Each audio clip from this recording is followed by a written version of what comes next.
With every passing day, I fall more desperately in love with the mountains. Why?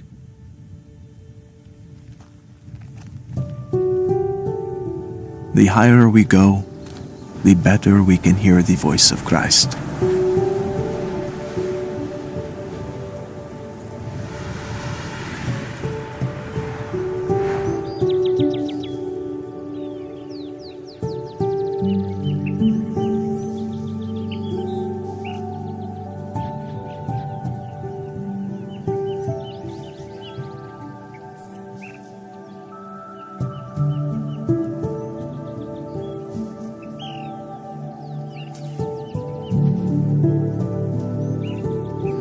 Blessed are the meek, for they shall inherit the earth.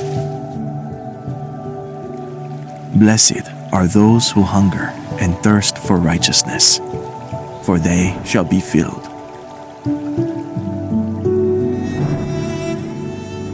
Blessed are the merciful, for they shall be shown mercy.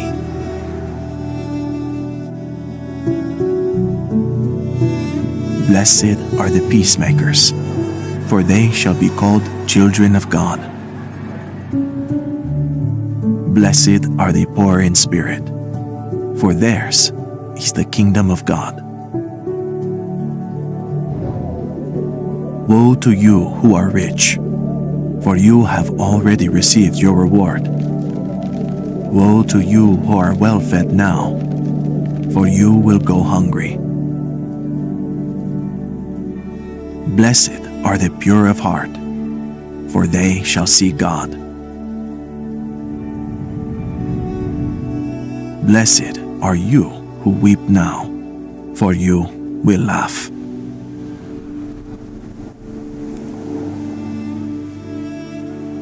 To the heights.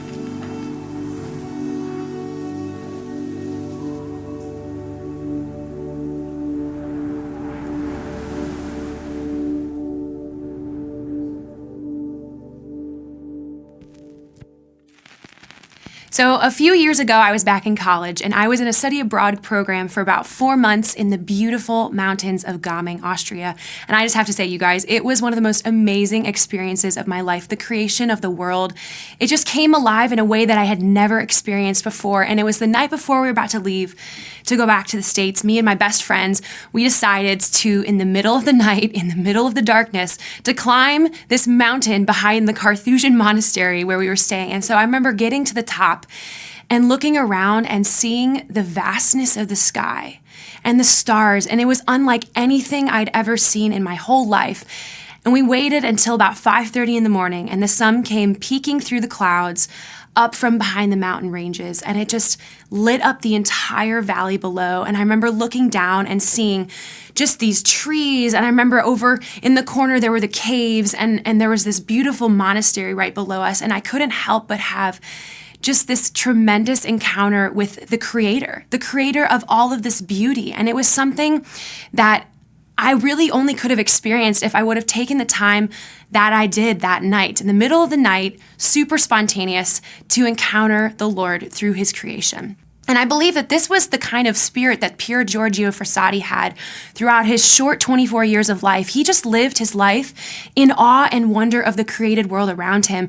And from that place, he was able to evangelize to some people that normally wouldn't ever just enter into a church or enter into a place in a building where most people would encounter God. But in this way, he was able to bring people to the heights of holiness through the created world.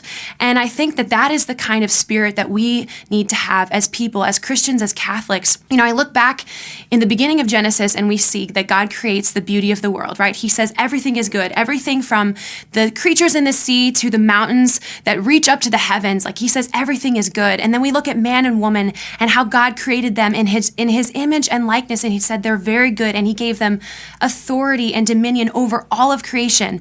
But then unfortunately sin enters into the scene, and it just changes the perspective of how man and woman see the rest of the world. And we look at the effects of this, and we see this in the throwaway culture that we're living in right now. We only see creation and the things around us, and even sometimes people, as a means to an end, how to get from point A to point B.